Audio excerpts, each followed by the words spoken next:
ক্বালা রাসূলুল্লাহ সাল্লাল্লাহু আলাইহি ওয়াসাল্লাম, নবীজি বলেন, মা বাসাল্লাহু নাবিয়্যান ইল্লা রাআল গানাম। আল্লাহ পাক রব্বুল আলামিন এমন কোন নবী দুনিয়াতে পাঠান নাই যে নবী মেষ চড়ায় নাই, ছাগল চড়ায় নাই। যত নবী দুনিয়াতে পাঠাইছে সবাই মেষ চড়িয়েছে, ছাগল চড়িয়েছে। ক্বালা আসহাবুহু, সাহাবারা বললেন, ইয়া রাসূলুল্লাহ ওয়া আনতা, আপনিও কি মেষ চড়িয়েছেন? নবীজি জবাব দেয়, কুনতু আরআহা আলা করারিত লি আহলি মক্কা, আমি কয়েক দিরহামের বিনিময়ে পারিশ্রমিকে আমি মক্কাবাসীর ছাগল চড়াইতাম। আমি হালাল পারিশ্রমিকে মক্কাবাসীর ছাগল চড়াইতাম, মেষ চড়াইতাম।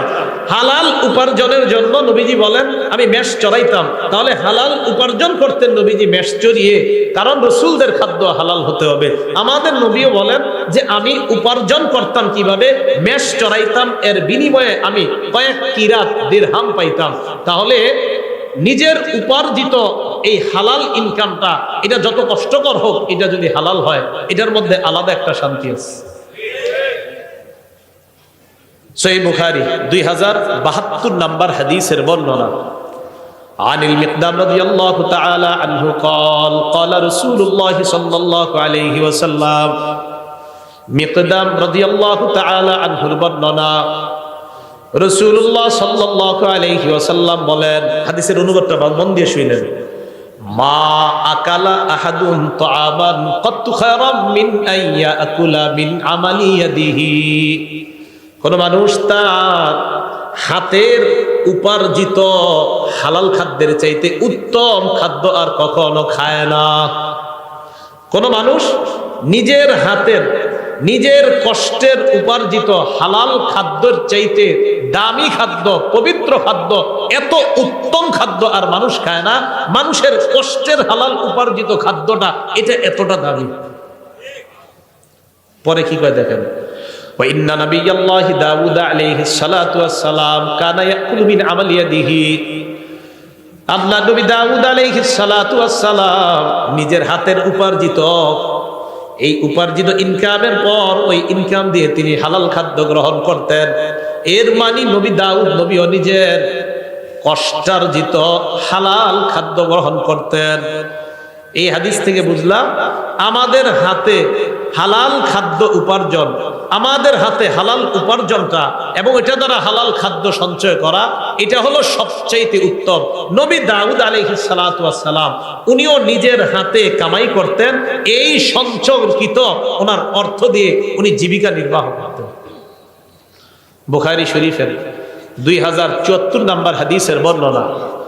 عن أبي هريرة رضي الله تعالى عنه قال قال رسول الله صلى الله عليه وسلم, নবীজি বলেন, লা আইয়াহতাতিবা আহাদুকুম হুজমাতান আলা যহরিহি খায়রুল লাহু মিন আইয়াসআলা আহাদান ফায়ুতিয়াহু আও ইয়ামনাআ। কি কয় দেখেন, নবীজি বলেন তোমাদের কোন ব্যক্তি কাঠের বোঝা পিঠের মধ্যে বহন করা ওই ব্যক্তির চাইতে উত্তম যে ব্যক্তি অন্য কারো কাছে ভিক্ষা চায়। কারো কাছে ভিক্ষা চায়, যার কাছে ভিক্ষা চায় সে দিতেও পারে, নাও দিতে পারে। আল্লাহ নবী কয় ভিক্ষা চাওয়ার চাইতে কাঠ বহন করে তুমি পিঠের উপর কাঠ বহন করবা, ওই কাঠ তুমি বিক্রি করে হালাল উপার্জন করবা। আমি নবীর কাছে ওই ভিক্ষার চাইতে এই পেশা অনেক বেশি দামি। সহিহ বুখারী 2075 নম্বর হাদিস। এই হাদিসের বর্ণনাকারী জুবাইর ইবনুল আওয়াম রাদিয়াল্লাহু তাআলা আনহু।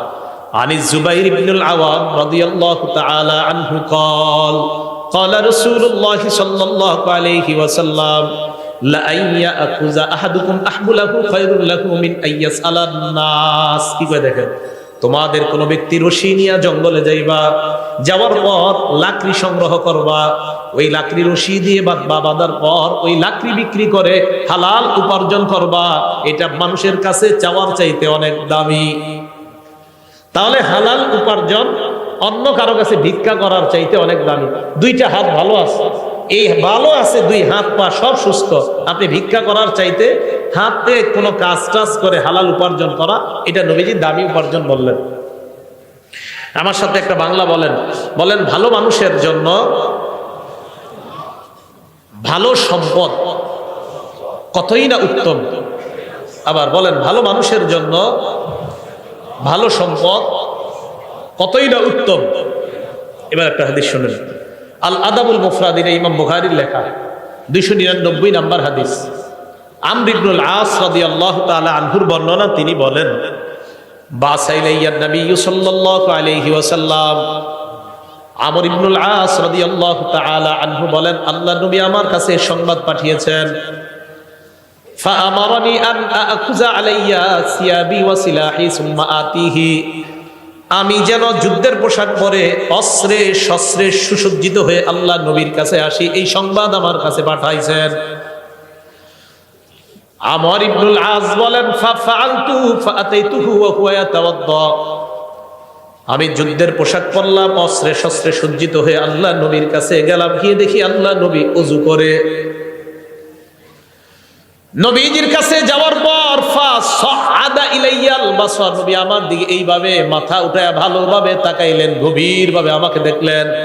আবার বলছি, আমি নবীজির কাছে গেলাম, নবী ওযু করতেছে, আমি যাওয়ার পর নবী গভীরভাবে আমার দিকে তাকায় রয়েছে অনেকক্ষণ। সুম্মা তাআ, এরপর মাথা নিচে নামাইছে। এরপর আল্লাহ নবী আমাকে বলেন, ইয়া আমর, ইন্নী উরিদু আন আবআসাকা আলা জাইশিন ফায়ুগনিমুকাল্লাহ, আমি তোমাকে একটা সেনাবাহিনীর প্রধান বানিয়ে পাঠাইতে চাই। আমার আশা ওই বাহিনীর সাথে যাওয়ার পর যুদ্ধ করবা, আল্লাহ অনেক গনিমতের মালের মালিক তোমাকে বানাবেন। আমর ইবনুল আস এটা যখন শুনলেন, নবী বললেন, ওয়া ইন্নী আরগাবু লাকা মিনাল মালি সালিহা, আমার আশা তোমার যেন কিছু ভালো সম্পদ অর্জন হয়, এটা আমার আশা। আবার বুঝবেন, নবীজি বললেন, আমর, আমার আশা তোমার যেন কিছু ভালো মাল হয়, সম্পদ হয়, এটা আমার আশা, তাই তোমাকে আমি যুদ্ধে পাঠাইতেছি, এবং আমার আশা এই যুদ্ধে আল্লাহ তোমাকে অনেক নিয়ামত দান করবেন। আমর ইবনুল আস বললেন, ইয়া রাসূলুল্লাহ, মা আসলামতু রাগবাতান ফিল মাল, হুজুর আমি তো সম্পদ অর্জন করার জন্য ইসলাম গ্রহণ করি নাই। সুবহানাল্লাহ। ইন্নামা আসলামতু রাগবাতান ফিল ইসলাম, আমি ইসলাম গ্রহণ করেছি ইসলামের আকর্ষণে। ফাকুনু মা রাসূলিল্লাহি সাল্লাল্লাহু আলাইহি ওয়াসাল্লাম, আমার আশা আমি ইসলাম গ্রহণ করার পর আল্লাহ নবীর সাথে থাকতে পারবো, এই আশায় আমি মুসলমান হইলাম। নবীজি বললেন, আমর, নি'মাল মালুস সালিহু লিল মারইস সালিহি, ভালো মানুষের জন্য ভালো সম্পদ কতই না উত্তম। সুবহানাল্লাহ। তুমি একজন ভালো মানুষ, তোমার জন্য ভালো সম্পদ হওয়া, এই ভালো মানুষের জন্য ভালো সম্পদ হওয়া কতই না উত্তম। তাহলে এটা আমার কথা না, এটা নবীজির কথা। ভালো মানুষের জন্য ভালো সম্পদ, এটা কতই না উত্তম। তুমি একটা ভালো মানুষ, তোমার জন্য ভালো সম্পদ হওয়া এটা অনেক উত্তম, এটা অনেক নেয়ামতের। তাই আমি চাই কিছু হালাল সম্পদ, কিছু হালাল মাল তোমার হয়ে যাক। ভালো মানুষের হালাল মাল হওয়া এটা দোষণীয় না, বরং ভালো মানুষের ভালো সম্পদ হওয়া এটা কতই না উত্তম, এটা আল্লাহর পক্ষ থেকে তার জন্য নেয়ামত। আল্লাহ আমাদের সকলকে হালাল উপার্জন করার তৌফিক দান করেন। এবার আসেন হালাল হারামের ব্যাপারে কিছু কথা।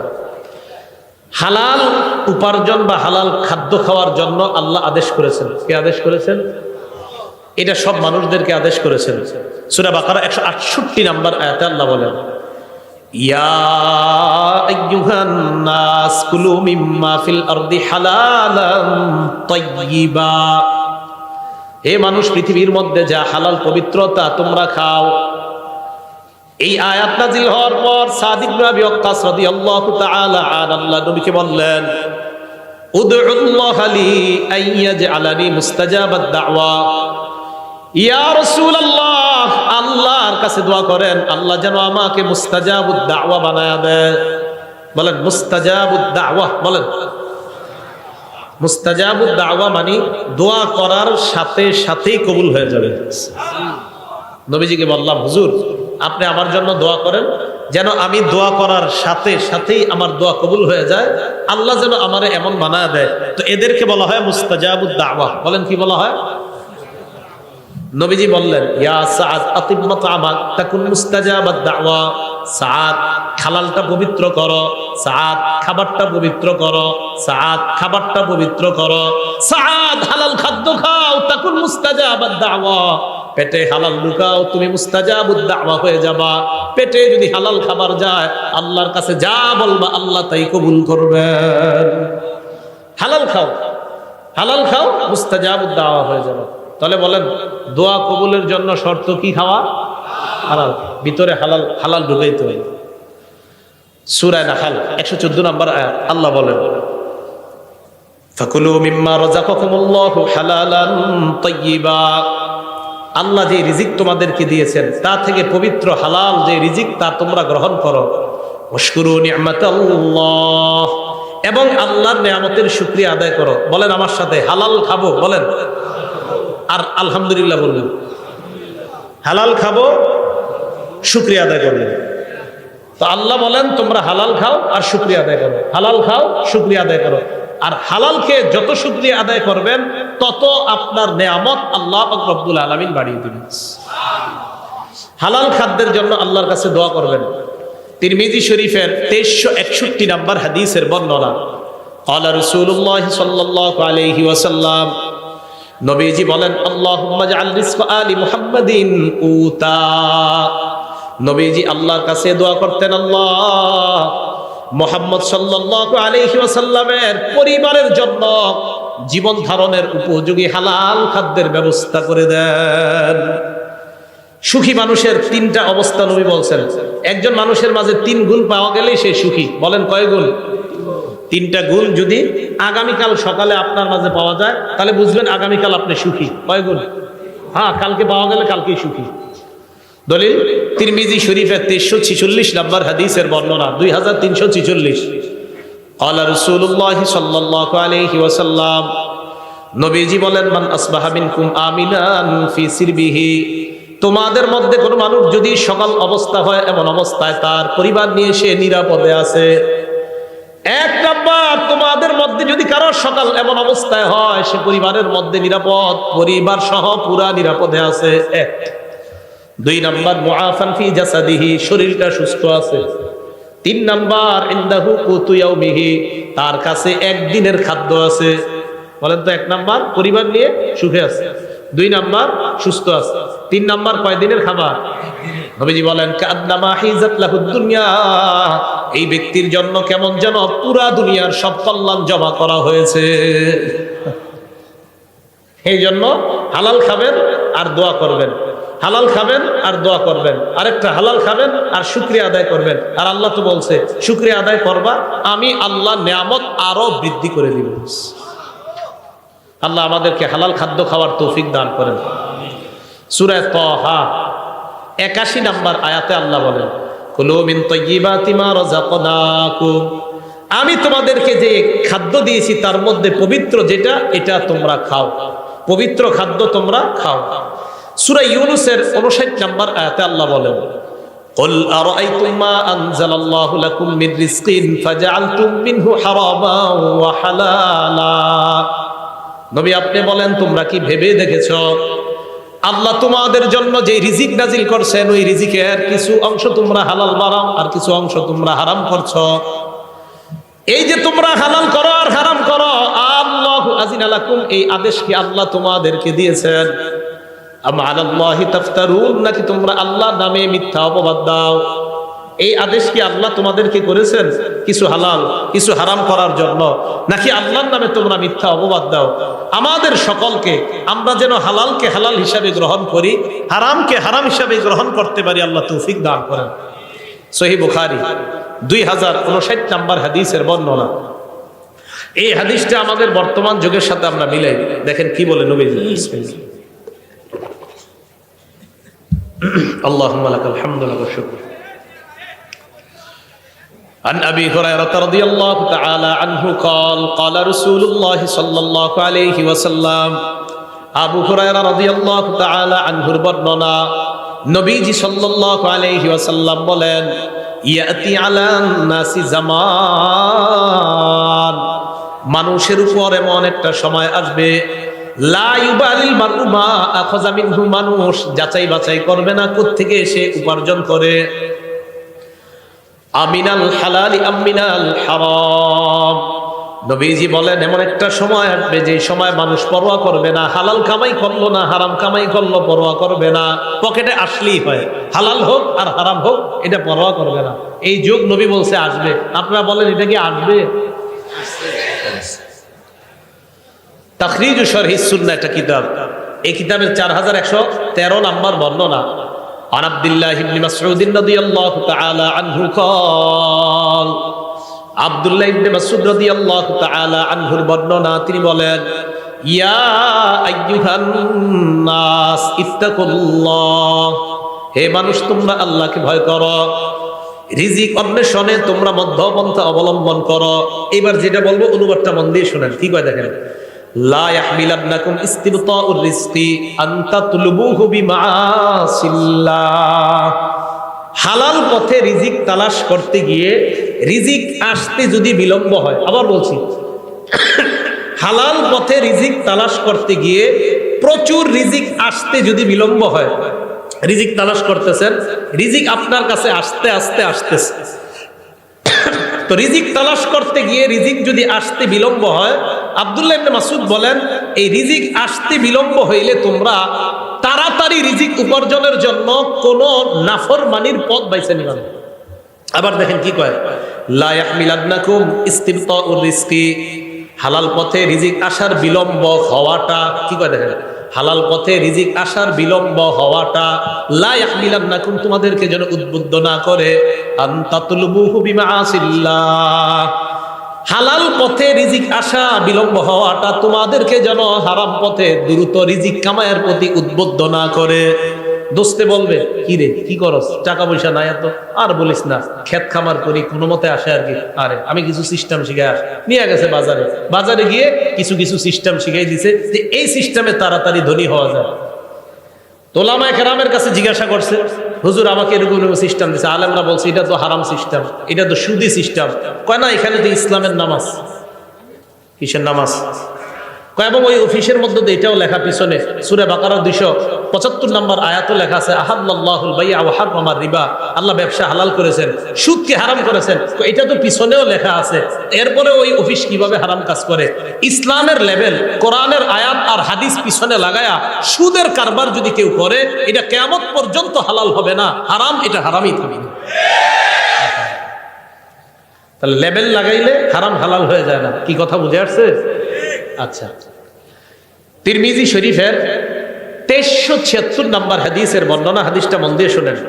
দুটি ক্ষুধার্ত নেকড়ে বাঘ একটি বকরির পালের মধ্যে পাঠায়া দিয়েছেন, অনেকগুলা বকরির পালের মধ্যে দুটি ক্ষুধার্ত বাঘ পাঠায়া দিয়েছেন। বকরি থাকবে না সব শেষ হবে? ক্বালা রাসূলুল্লাহ সাল্লাল্লাহু আলাইহি ওয়াসাল্লাম, নবীজি বলেন, মা জিবান জাইআন উরসিলা ফি গানামিন বিআফসাদালাহা মিন হিরসিল মারই আলাল মালি ওয়াশ-শারাফি লিদীনিহি। নবীজি বলেন, ক্ষুধার্ত দুইটা বাঘ বকরির পালের মধ্যে পাঠানোর পর এই ক্ষুধার্ত বাঘ বকরিগুলোর জন্য যতটা ক্ষতিকারক, এর চাইতে কোনো মানুষ সম্পদের লোভ আর মর্যাদার লোভ যদি করে, ওই মানুষের জন্য তার দিনের জন্য এর চাইতে বেশি ক্ষতিকারক। আবার বলছি, সম্পদের লোভ, মর্যাদার লোভ, দুইটা ক্ষুধার্ত নেকড়ে বাঘ বকরির পালের জন্য যতটা না ক্ষতিকারক, নবীজি বলেন সম্পদের লোভ আর মর্যাদার লোভ একটা মানুষের ধর্মের জন্য এর চাইতে বেশি ক্ষতিকারক। কেন? যে আমার সম্পদ দরকার, কি আমার 10 কোটি টাকা লাগবে, এটা হালাল পথে হোক আর হারাম পথে হোক সমস্যা নাই, লাগবে 10 কোটি। বলেন এটা কি তার ধর্ম ঠিক থাকলো না ক্ষতি হয়ে গেল? আবার মর্যাদা, ওই চেয়ারে আমাকে বসতে হবে, কিভাবে বসবো আমি জানি না, বসতেই হবে। বলেন এখন যদি অনৈতিক কোনো পথ বেছে নেয়, এটা কি তার মর্যাদা, তার ধর্মের জন্য এটা কি ঠিক থাকলো না ক্ষতিকারক হয়ে গেল? তাহলে মর্যাদা এবং সম্পদের লোভ, এই দুই লোভ মানুষের ধর্মের জন্য এতটা ক্ষতিকারক, যতটা না ক্ষতিকারক ক্ষুধার্ত নেকড়ে বাঘ বকরির জন্য এর চাইতে বেশি ক্ষতিকারক মানুষ সম্পদের লোভ অনৈতিক পন্থায় করা, আর মর্যাদার লোভ অনৈতিক পন্থায় করলে তার চাইতে বেশি ক্ষতিকারক হয়। তিরমিজি শরীফ 2416 নম্বর হাদিসের বর্ণনা। ক্বালা রাসূলুল্লাহ সাল্লাল্লাহু আলাইহি ওয়াসাল্লাম, নবীজি বলেন, লা তাজুলু কদামা ইবনি আদম হাত্তা ইউসআলা আন খামস, বনি আদমের দুই পা নড়বে না কিয়ামতের ময়দানে 5 প্রশ্ন করার আগ পর্যন্ত। বলেন কয় প্রশ্ন? 1 নাম্বার আন উমরিহি ফিমা আফনা, জীবন কোন কাজে কাটাইছেন। 2 নাম্বার আন শাবাবিহি ফিমা আবলা, যৌবন কোথায় নষ্ট করছেন? রাত 12টার পর দরজা লাগিয়ে মোবাইলটা সামনে নিয়ে যৌবন কি নষ্ট করেছেন কিনা, কিয়ামতের মাঠে এটার হিসাব দিতে হবে। 3 নাম্বার ওয়ান মালিহি মিন আইনা ইকতাসাবা, এটা বুঝেন সম্পদ কোন পথে কামাই করেছেন, হালাল পথে কিনা। 4 নাম্বার ওয়া ফিমা আনফাকা, কোথায় ব্যয় করেছেন, হালাল পথে কিনা, এই জায়গাটা একটু বুঝতে হবে। 3 নাম্বার সম্পদ হালাল পথে কামাই করেছেন কিনা। 4 নাম্বার হালাল পথে ব্যয় করেছেন কিনা। অনেকে মাশাআল্লাহ সম্পদ হালাল পথেই কামাই করে, করার পর এটা দিয়ে 58 ইঞ্চি একটা টেলিভিশন কিনে, তাহলে হালালটা লাগলো কোথায়? হারামে। তাহলে হালাল পন্থায় টাকা কামাইলেন আপনি, কামাই করার পর আপনি এবার এই হালাল টাকা দিয়া বিশাল বড় একটা স্ক্রিনের ব্যবস্থা করলেন সিনেমা দেখার জন্য, তাহলে টাকা কোথায় লাগাইলেন? এটার জবাব দিতে করতে হবে। তো 3 নাম্বার হালাল পথে কামাইছেন কিনা, 4 নাম্বার হালাল পথে ব্যয় করেছেন কিনা, 5 নাম্বার ওয়ান ইলমিহি ফিমা বিমা যা আমিলা ফিমা আলিমা, আপনি যা জানলেন সেই অনুযায়ী আমল করেছেন কিনা, এটা কিয়ামতের মাঠে জিজ্ঞাসা করা হবে। এই জায়গাটা একটু বুঝেন। একটু আগে আমি হালাল হারামের ওয়াজ করছি না, জোরে বলেন। সুদ কি? হালাল পন্থায় টাকা কামাই করে হারাম পথে ব্যয় করা, এটা কি জায়েজ না নাজায়েজ? এই যে আমার থেকে বিষয়টা জানলেন, একটা বিদ্যা জানলেন কিনা, জানার পরে যদি আপনি ঠিকমতো আমল না করেন কিয়ামতের মাঠে এটা জবাবদিহিতা করতে হবে। 5 নাম্বার প্রশ্ন, তুমি যা জানলা ওই জানা অনুযায়ী আমল করছো কিনা। এই যে এতক্ষণ পর্যন্ত আপনি জানলেন হালাল কোনটা হারাম কোনটা, এখন আমার থেকে যে জানলেন তার মানে একটা বিদ্যা জেনে ফেললেন, এই বিদ্যা অনুযায়ী সঠিকভাবে আমল করছেন কিনা এটা কিয়ামতের মাঠে আপনাকে জিজ্ঞাসিত হতে হবে। সুদ কি জানছেন নি? জোরে বলেন, সুদ কি? এটা কি জানছেন? তো খবর আছে। আল্লাহ বুঝার তৌফিক দান করেন। এখন আপনি সঠিক পথে চলার জন্য কি দরকার? আপনি যার সাথে চলাফেরা করবেন এই মানুষটা ভালো হতে হবে। বুঝেন নাই? যার সাথে চলবেন তিনি কি হতে হবে? তিরমিজি শরীফ 1378 নাম্বার হাদিস, ক্বালা রাসূলুল্লাহ সাল্লাল্লাহু আলাইহি ওয়াসাল্লাম, নবীজি বলেন, আর রাজুলু আলা দীনি খালিলিহি ফালয়ানজুর আহাদুকুম মাইয়ু খালিল। নবীজি বলেন মানুষ তার বন্ধুর রীতিনীতির অনুসারী হয়। তোমাদের প্রত্যেকে যেন চিন্তা করে কাকে বন্ধু বানাও। সুদখোরকে যদি বন্ধু বানান আপনারও এটা সুদখোর বানাবে। বন্ধু কারে বানাইতেছেন এটা আপনি বুঝে শুনে বানাইতে হবে। মানুষ তার বন্ধুর রীতিনীতির অনুসারী হয়, অতএব মানুষ যেন চিন্তা করে যে সে কাকে বন্ধু বানায়। আল্লাহ আমাদের জীবনে একজন প্রকৃত বন্ধু আল্লাহ আমাদেরকে ব্যবস্থা করে দেন। সহিহ বুখারীর একটা বর্ণনা শুনেন, 3842 নাম্বার হাদিসের বর্ণনা। আবু বকর সিদ্দিক রাদিয়াল্লাহু তাআলা আনহুর এক আশ্চর্য ঘটনা। ওনার একজন গোলাম ছিল, আম্মা জান আয়েশা সিদ্দিকার বর্ণনা, কানা লি আবি বকর সিদ্দিক রাদিয়াল্লাহু তাআলা আন গুলাম কানা ইখরিজু লাহুল খরাজ। আবু বকর সিদ্দিক রাদিয়াল্লাহু তাআলা আনহুর একজন গোলাম, তিনি কর বের করতেন। আবু বকর সিদ্দিক রাদিয়াল্লাহু তাআলা আন এই কর যে বের করে আনতেন এটা থেকে তিনি খাইতেন। একদিন এই গোলাম কি করছে, ফাজাআ বিশাইইন, একদিন কি জানি একটা নিয়ে আসছে, আনার পর আবু বকর সিদ্দিককে বললেন এটা খান। আবু বকর সিদ্দিক এটা খাইলেন। খাওয়ার পর গোলাম বলে, আতাদেরি মা হাযা, আপনি কি জানেন আপনি কি খাইছেন? কয় কেন, কি হয়েছে? কয় কুনতু তাকাখানতু ফিল জাহিলিয়া, আমি জাহিলি যুগে গণনা করতাম, ভাগ্য গণনা করতাম। কি গণনা করতাম? ভাগ্য। কয় মা উহসিনুল কাহানা ইল্লা আন্নী খাদাতুহু, আমি ভাগ্য গণনা কিছুই জানতাম না, হুদাই মানুষের ধোঁকা দিতাম। আমাদের দেশেও বিভিন্ন ওভারব্রিজের নিচে বিভিন্ন জায়গায় জায়গায় ভাগ্য গণনা করা হয়। হয়তো 100 জনের মধ্যে একজনকে একটা কইছে, এটা কোনো মতে লেগে গেছে, ওই একজন গিয়ে আরো 10,000 রে বোকা বানায় এখানে নিয়ে আসে। এগুলা মিথ্যা কথা। এদের কাছে যারা যাবে তাদের ইমানের মধ্যে খতরা এসে যাবে। ভাগ্য গণনা এগুলো বিশ্বাস করবেন না। তো উনি বলেন, আমি মানুষের ধোঁকা দিতাম, হুদায় আমি ভাগ্য গণনা করতে পারতাম না। তো কি হয়েছে? আমি যার ভাগ্য গণনা করছি জাহিলি যুগে এরকম একজনের সাথে আমার দেখা হয়ে গেছে আজকে, উনি আমাকে এইগুলা দিছে, আমি আপনারে নিয়ে আসলাম আপনার কাছে। ওই ভাগ্য গণনার যে পারিশ্রমিক, এই পারিশ্রমিক আপনার কাছে আনছি, এটাই আপনি খাইছেন। আবু বকর সিদ্দিক কয় সর্বনাশ। ফাআদখালা ইয়াদাহু, মুখে হাত ঢুকাইছে। ফাকাআ কুল্লা শাইইন ফি বাতনিহি, পেটে যা ছিল মুখে হাত ঢুকায়া সব বমি করে ফেলায় দিছে। সব বমি করে কি করছে? ফালায়া দিছে। তাহলে কি বোঝা গেল? হারাম ওনার পেটে ঢুকবে আবু বকর সিদ্দিক রাদিয়াল্লাহু তাআলা আনহু, এটা উনি সহ্য করলেন না, এটা উনি বরদাস্ত করলেন না। এই জন্য আমার আপনার চ্যালেঞ্জিং হলো হালাল গ্রহণ করা, হারাম থেকে বেঁচে থাকা। বলেন কি গ্রহণ করা? হালাল গ্রহণ করা, হারাম থেকে বেঁচে থাকা। তাহলে আমরা হারাম থেকে বেঁচে থাকবো তো ইনশাআল্লাহ, হালাল খাদ্য গ্রহণ করবো তো ইনশাআল্লাহ। আজকে থেকে আমরা সুদী ভয়ঙ্কর, বর্তমানের সবচেয়ে ভয়ঙ্কর একটা অপরাধের নাম হলো হারাম খাওয়া। এই হারাম খাওয়ার মধ্যে একটা হারাম হলো সুদ খাওয়া। বলেন কি খাওয়া? আল আদাবুল মুফরাদের ৮ নম্বর হাদিস, একজন ব্যক্তি, বিখ্যাত ব্যক্তি তাবি, তার নাম কয়সালা ইবনে মাইয়াস। মনে থাকবেন, আমরা কয়সালা একটু মনে রাখলে চলবে, ইবনে মাইয়াস আর মনে রাখা দরকার নাই। কয়সালা ইবনে মাইয়াস তিনি বলেন, কুনতু মান নাজদাত, আমি যুদ্ধ বিগ্রহে থাকতাম। ওয়াকাদ আসাবতু যুনুবান লা আরাহা ইল্লা বিনাল কাবাইর, আমি কিছু গুনাহ করছি, এই গুনাহগুলো আমার কাছে কবিরা গুনাহ মনে হয়েছে। ফাযাকারতু যালিকা লিইবনে ওমর, আমি এই গুনাহগুলো আব্দুল্লাহ ইবনে ওমরকে জানাইছি। আব্দুল্লাহ ইবনে ওমর জানার পর বললেন, কি কি গুনাহ করছো বলো। তো আমি বললাম কাজা ওয়া কাজা, ওই গুনাহ। ইবনে ওমর বললেন, লাইসাত হাযিহি মিনাল কাবাইর, তুমি যেই গুনাহের কথা বলছো এগুলা কবিরা গুনাহ না। প্রধানত প্রধান কবিরা গুনাহ অনেকগুলা, এর মধ্যে উল্লেখযোগ্য প্রধান কবিরা গুনাহ 9টা। বলেন কয়টা? এটা ইবনে ওমরের বক্তব্য রাদিয়াল্লাহু তাআলা। তিনি বলেন, 1 নাম্বার শিরকু বিল্লাহ, আল্লাহর সাথে শিরিক করা। 2 নাম্বার ওয়াকাতলু নাসামা, নর হত্যা করা, মানুষ হত্যা করা। 3 নাম্বার ওয়াকসফুল মুহসানা, সতী সাদী কোনো নারীর উপর মিথ্যা অপবাদ দেওয়া। 4 নাম্বার ওয়াকলুর রিবা, সুদ খাওয়া। 5 নাম্বার ওয়াকলু মালিল ইয়াতীম, এতিমের সম্পদ অন্যায়ভাবে ভক্ষণ করা। কি করা বলেন তো? এতিমের সম্পদ অন্যায়ভাবে ভক্ষণ করা।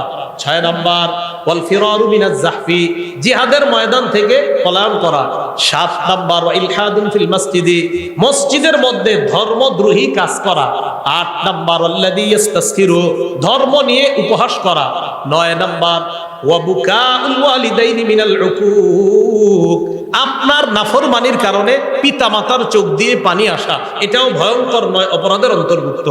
আপনি খারাপ আচরণের কারণে পিতামাতার চোখ দিয়ে পানি আসা।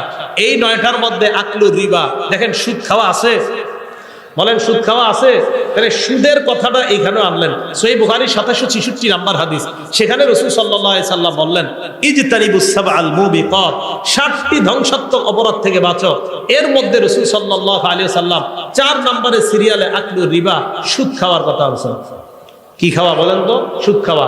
তাহলে সুদ এটা ভয়ঙ্কর অপরাধ, এটা হারাম খাদ্যের মধ্যে একটা ভয়ঙ্কর হারাম হলো সুদ খাওয়া।